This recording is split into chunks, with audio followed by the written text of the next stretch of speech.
I'm asking the NBI to look into this. Magandang araw po mga kababayan. Nako po, sumabog sa galit itong si Boying Rimulya dahil sa mga lumabas na balita sa social media na di umano'y na ospital ito. At pinabulaanan nga ang balita at sinabing hindi daw po siya ng ospital. Kumain nga daw po ng masarap na umagahan at nag-golf pa itong si Boying Rimulya. Pero mga nakarang araw nakitaan din po yung pagiging mahina at tila bang nagbabalat na pagmumukha nitong si Boying Rimulya. So ngayon umarap ito sa mainstream media sa kanyang press conference after mga 2 weeks or 3 weeks no na hindi natin siya nakita. At malakas na po ito mga kababayan. Kaya papanagutin niya daw po kung sino ang nagpakalat ng kung anumang fake news patungkol sa kanya. Nakikipag-coordinate na daw po ito ngayon sa NBI. So pikon na pikon po itong si Boying Rimulya kasi muntika na nga po ito.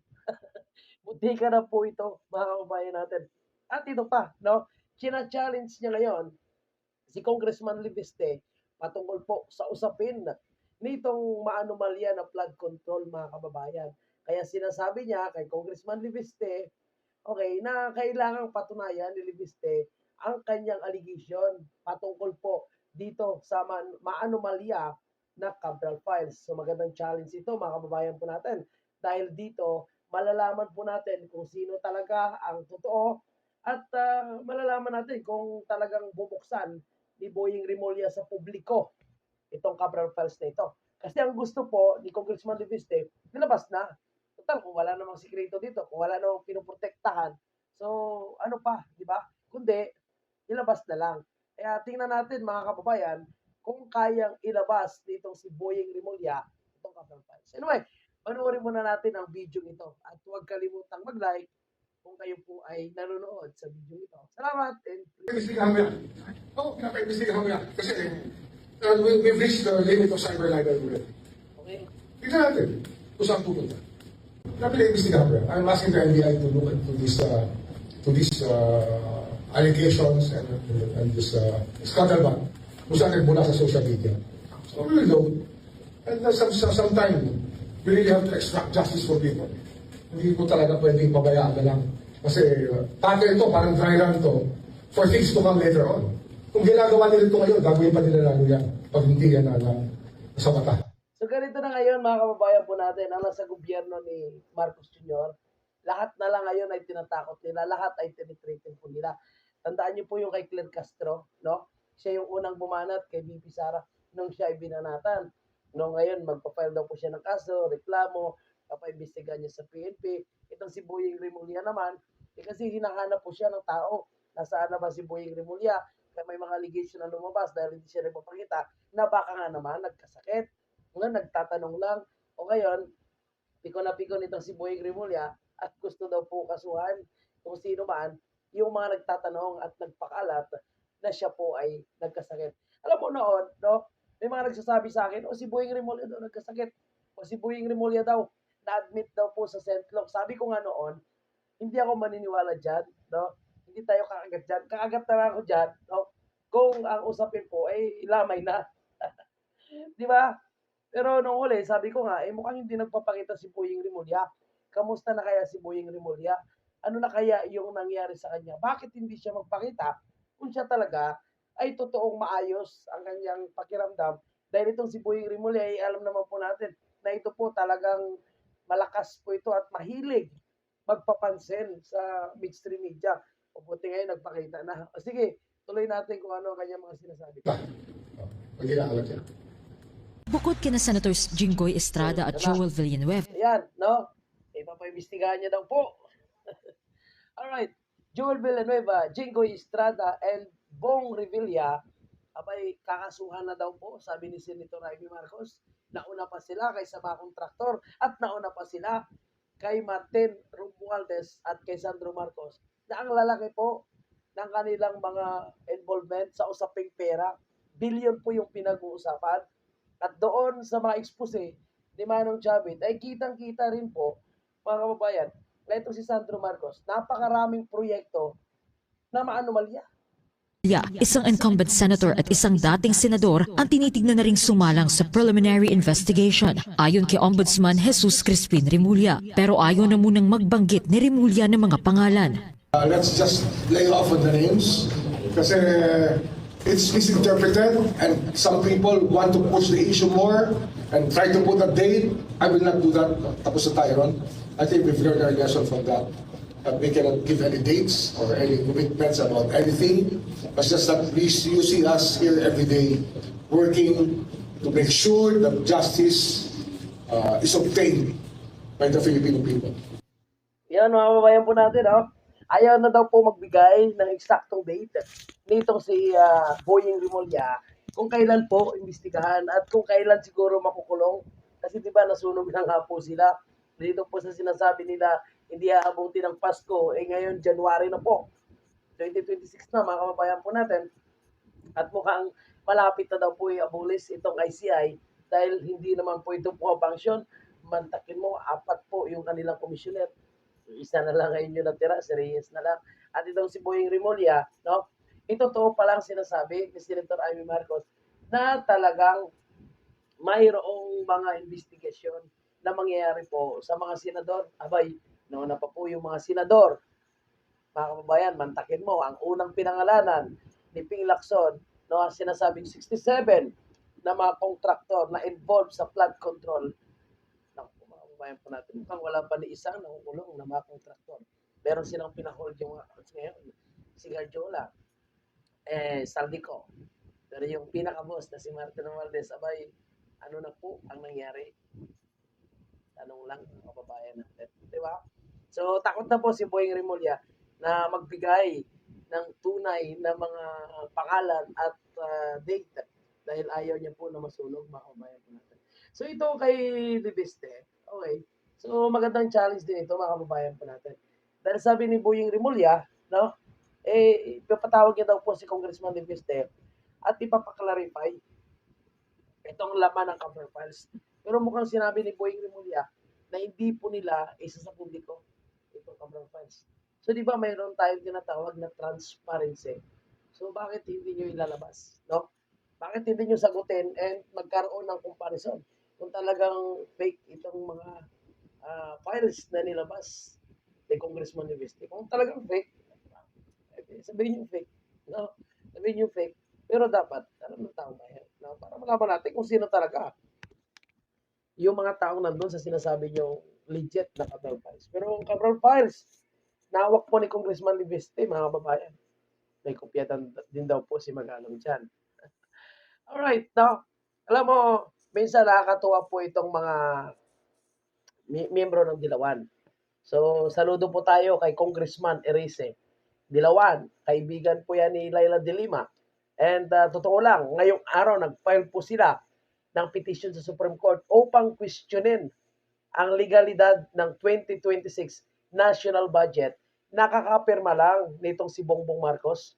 So talagang magkaibigan po sila ni Laila de Lima. Pero ang nakakabilib, kung si Laila de Lima at ang kanyang mga kaibigan, mga Dilawan, ay gigil na gigil para ma-impeach itong si Vice President Sara, hindi ganun po itong si Congressman Erice, mga kababayan po natin.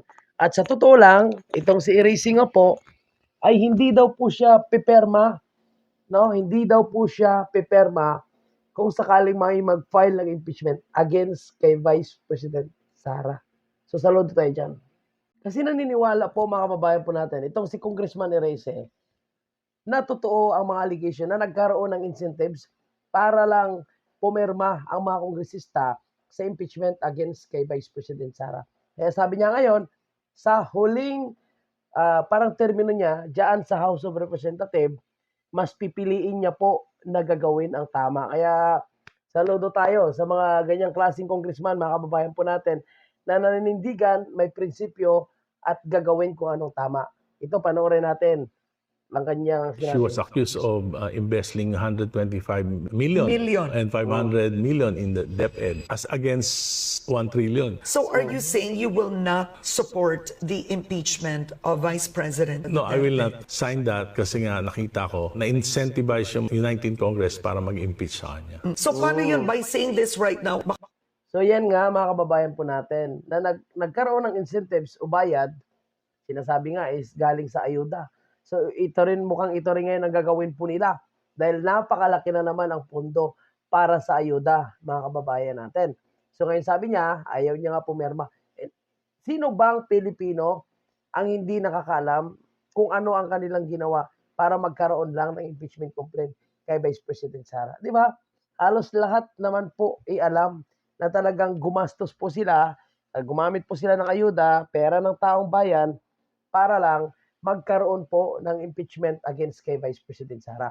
Pero God is good, ika nga, dahil hindi pinayagan ng Panginoon, no, na magtagumpay itong mga hayop na ito, itong mga buaya na ito, para ipa-impeach itong si Vice President Sara. Kaya saludo po tayo kay Erice, mga kababayan. Okay, tuloy tayo kay Wala ka ng pondo na ilabas sa'yo. Ay, okay lang yan. Talagang ganyan. Does it Yun, really Bujang. happen? Alam mo, tagal ko na sa politics, 50 years eh. So, this is Galing. siguro mga last days in politics. So, gawin ko na lang yung tama na sa tingin ko. Tama. Presidente Duterte, in fairness. Vito. Ha? Oo, nagbito. Saka walang ganyang kalaking insertions, diversion. Ang masama, ang nakakapagtaka. Yan po, maganda mga kababayan Bakit po pumayag natin. si No? Presidente? Kasi sinasabi niya nga, kung usapin po ng mga pagbibito, si Duterte, handa niyang ibito kung nakikita niya na mali at hindi kasama po sa National Expenditure Program. Eh yung nangyayari ngayon kay Bongbong Marcos, puno po ng insertion. Lalong-lalo na po mga kababayan po natin, sa usapin po ng budget, grabe po mga kababayan, ang pinagagawa ngayon nitong administrasyon ni Bongbong Marcos. Puno po ng insertion, puno po ng mga kaduda-dudang mga proyekto na mismo itong si Amy Marcos ay kini-question ito. Bakit? Napakaraming mga questionable po na mga pinunduhan, mga kababayan po natin, no? Na ang mga, kumbaga, yung mga focus ng gobyerno kasama yung Build Better More ay pinagtatapisan. Isa dyan, yung inaabangan po natin na magbubukas sana at matatapos agad. Itong subway. So ang subway po, wala na po, no? Binawasan ng pondo. So talagang wala silang planong punduhan at mukhang i-withdraw na po nila yung kanilang pinagmamalaki na Build Better More kasi po wala naman silang ginagawang matino. So ang ginagawa nila is nag-credit na lang po sila at kung ano ang mga proyekto ng nakarang administrasyon na patapos na, abay yan po ang kanilang minamadali at sinasabi ko, ito po ay proyekto at ligasiya ni Bongbong Marcos. So yan po ay isang kalokohan. Ito ngayon, patuloy po yung pagsadsad ng ratings nito si Bongbong Marcos. Abay, itong lokarit niya po na tagapagsalita, mga kababayan po natin, abay mukhang pinagmamayabang pa. No? Tingnan nyo ha, SWS, negative 3, False Asia, negative 15. Itong panibagong survey is negative 27. So mukhang okta na lang yung hindi pa naglalabas ng kanilang survey para po sa buwan ng Disyembre. So baka nag-aantay pa ng maleta, no? Magtaka po tayo kung ang ilalabas ng Okta Research ay positive ang ratings ni Bongbong Marcos. Alam mo na, malita po yung ibig sabihin. Dahil tingnan nyo po, pataas ng pataas ang kanyang negative. Hindi pataas ng pataas ang kanyang ratings, kundi pataas ang negative. Pero para po sa isang napakasinungaling at takdog tuta sa Malacanang na si Asik Claire Castro, naniniwala po siya na ang pagbaba daw po ng ratings ni Bongbong Marcos ay dahil daw po sa paglaban nito sa korupsyon. No? Talagang kahit hirap na, no? Kumbaga, hindi na nga kaya, pinipilit pa, kahit masikip, isisiksik pa. Ito po yung usapin, no? Na ginagawa ni Claire Castro ngayon. Matagin mo, kung lumalaban ka sa korupsyon at kung napapatunayan mo talaga na wala kang involvement at patas ka, talagang gusto mong ipakulong, no? At gusto mong panindigan ang sinasabi mong ipakulong yung mga malalaking isda, abay bakit bumaba yung ratings mo? Kaya nga, nagagalit ang tao, nagbabawi ng suporta, yung mga dating undecided, naging decided na hindi para suportahan ang kasalukuyang presidente na yan, kundi withdrawin ang kanilang suporta. Kaya ang nangyari, mas marami po yung ayaw kasabay gusto kay Bongbong Marcos. Kaya resulta, negatibo. Diba? Kasi nakita nila na wala talaga siyang ginagawang solusyon. Nakikita nila na cover up lang yung ginagawa po.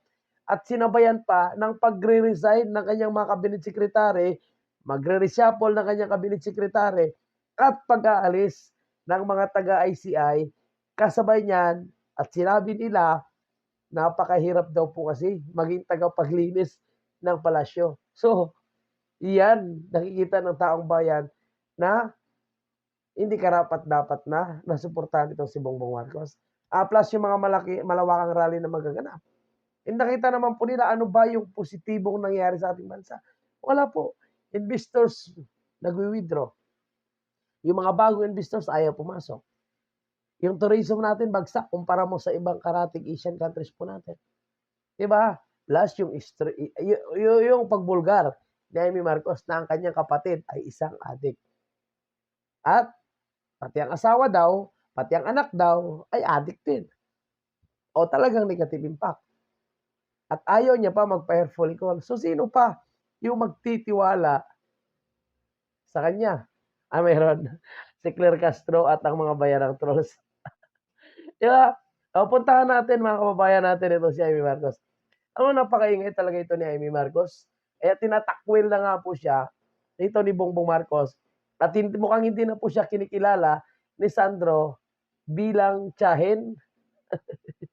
Okay, i-play natin ha. Grabe kasi mga expose nito. Lalo na po sa pork barrel na ginawang giniling para hindi daw po halata yung hatian. Iyon, mga kababayan. Tuloy tayo. Hindi ko alam bakit may ganun pa Ang sabi kasi, naniwala naman ako na magiging cleanest budget. Naging sneaky budget naman to. Bakit ganun? So, bakit ginigiling ang pork kundi para pagulungin ang impeachment? Kaya, yun nga, nagtataka ako bakit ganun. At ang balita, January 15, ang charges against certain senators will be filed. I understand they have already drafted against Senator Jinggoy, Senator Joel, and former Senator Bong Revilla. Pagkatapos ang balita ko, meron na rin daw against Congressman Garjola, Congressman Yap, and his brother, Congressman Yap. So, yan po yung ayaw magbigay si Boying Rimulya ng confirm na date at mga pangalan ng imbestigahan. Pero wala na, sunog na dahil inunahan na po siya nitong si Amy Marcos. At itong budget na nga na ginawang giniling dahil susubukan po nila na gagamitin na naman ito para sa impeachment ng ating Vice Presidente.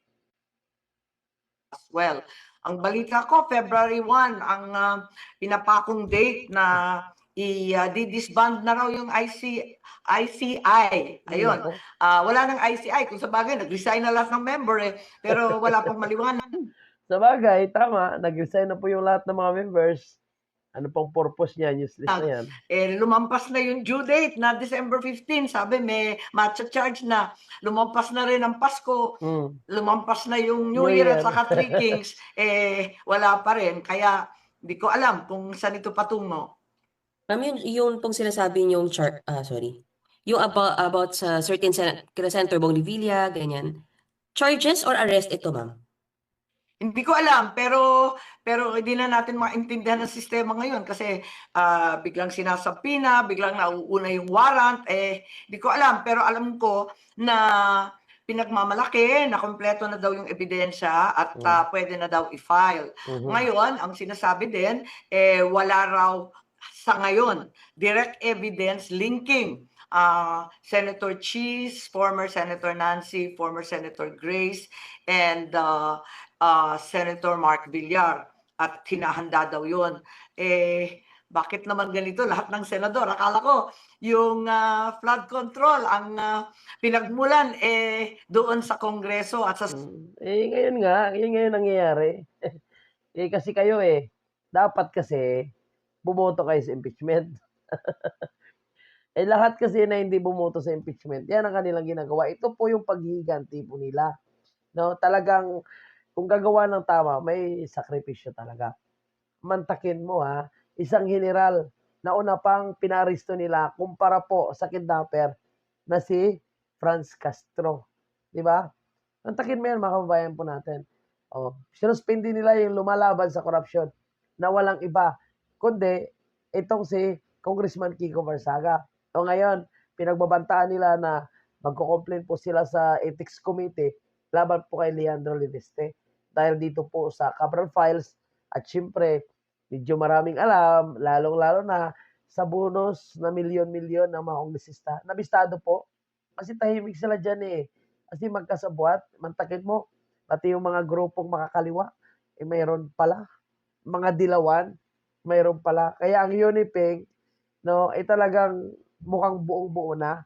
Pero minsan pag ganon-ganon yung ibang grupo, depende siguro, no, sa bigayan. Kasi pag maliit ang bigayan, irereklamo kita. Pag malaki, tahimik.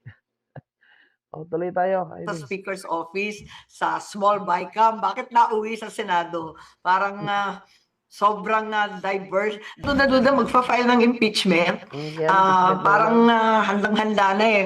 Kasi yun nga, napakadaming goodies sa ating giniling na pork na budget. Kahit sabihin nila na talagang cleanest budget, ang tingin ko mataba pa rin eh. Ipinagtataka ni Marcos kung saan gagamitin ang pondo sa ayuda sa 2026 budget gaya ng AIX, TUPAD at MAIP at ang duda niya gagamitin ang soft pork sa pamumulitika. Yung malisyoso. Ang totoo, hindi naman talaga napag-usapan. Yan naman talaga yan. Di ba? Ayaw nila siguro gamitin yung mali-malita nila. Kaya yung soft pork na yan, yung giniling na pork barrel na yan, yung ayuda na yan, baka yan na naman yan. Bantayan natin yan mga kababayan. Kasi kahit anong sikreto nila, kahit anong tago nila, may kakanta yan. Lalabas yan na may bigayan. Sa budget, wala naman talaga kasi nagbubunuan pa kami sa BICAM tungkol sa iba't ibang projects and programs sa budget. Pero nung nakita ko, eto nga, ng mga gilingan ng baboy, ayan na, ng mga napakaraming soft na lumobo, ang laki-laki, more than twice the amount that was stipulated by the President in the NAP.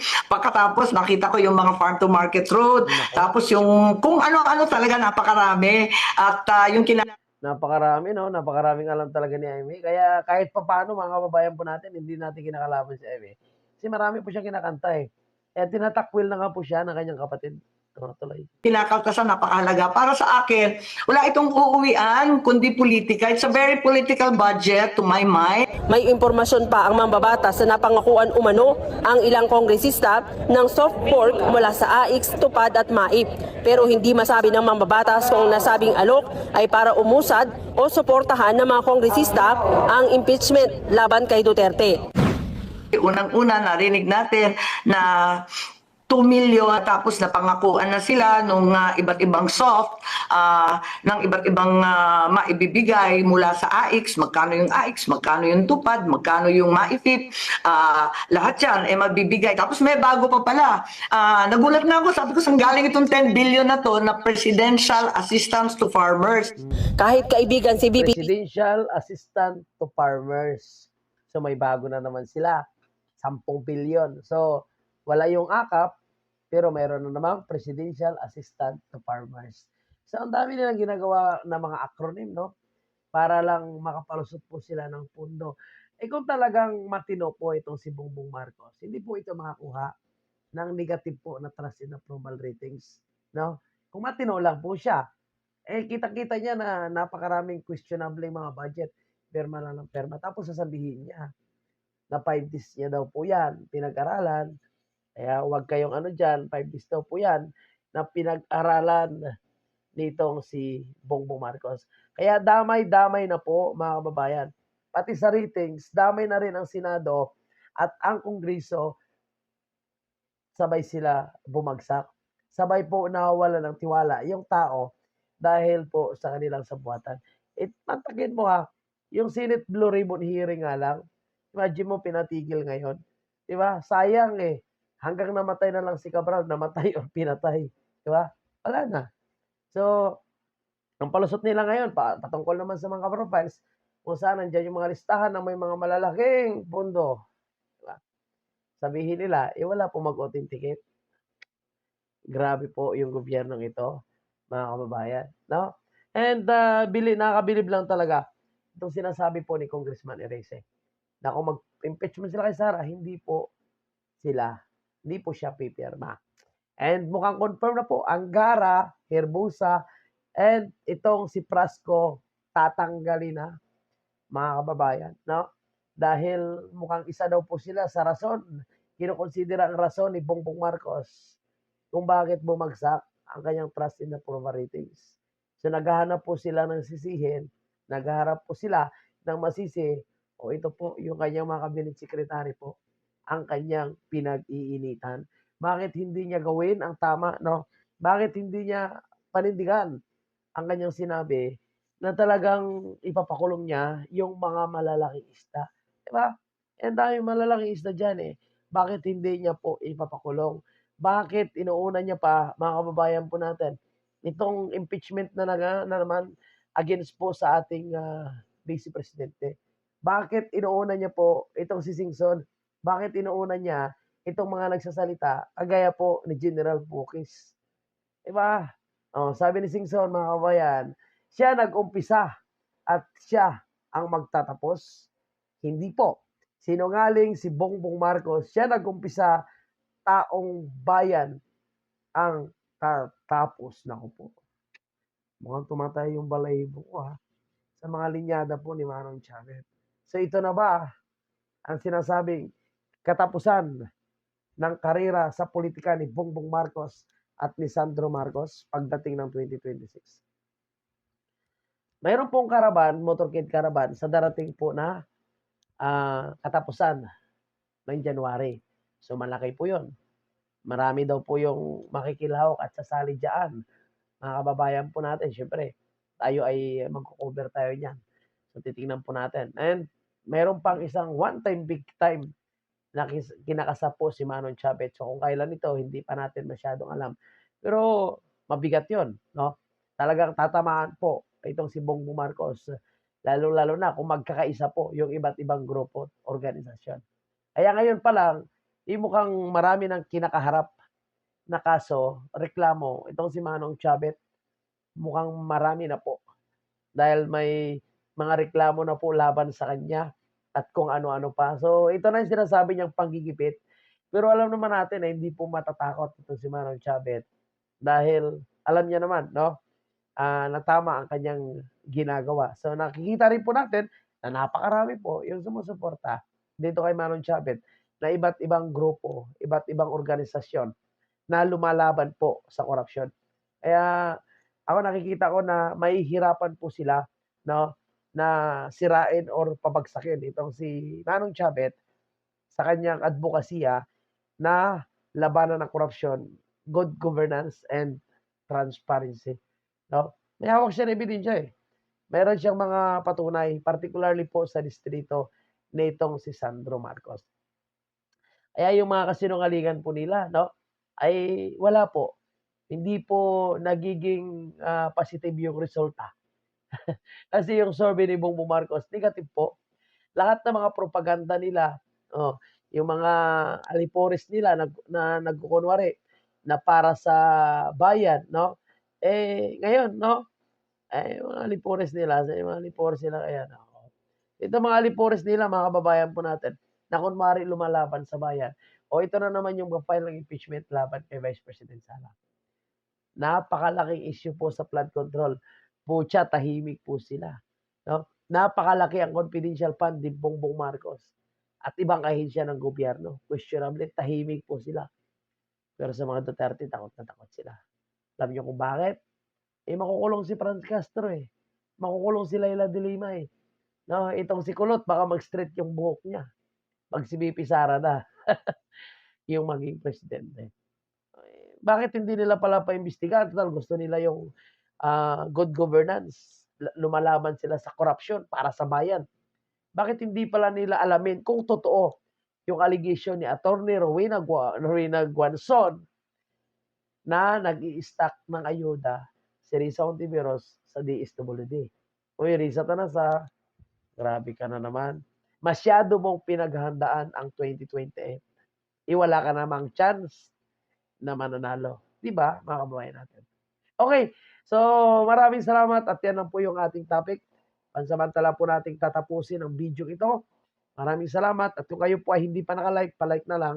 Siyempre, pag hindi pa nakasubscribe, mag-subscribe na rin. Maraming salamat. Saludo po. God bless. Mabuhay kayo lahat.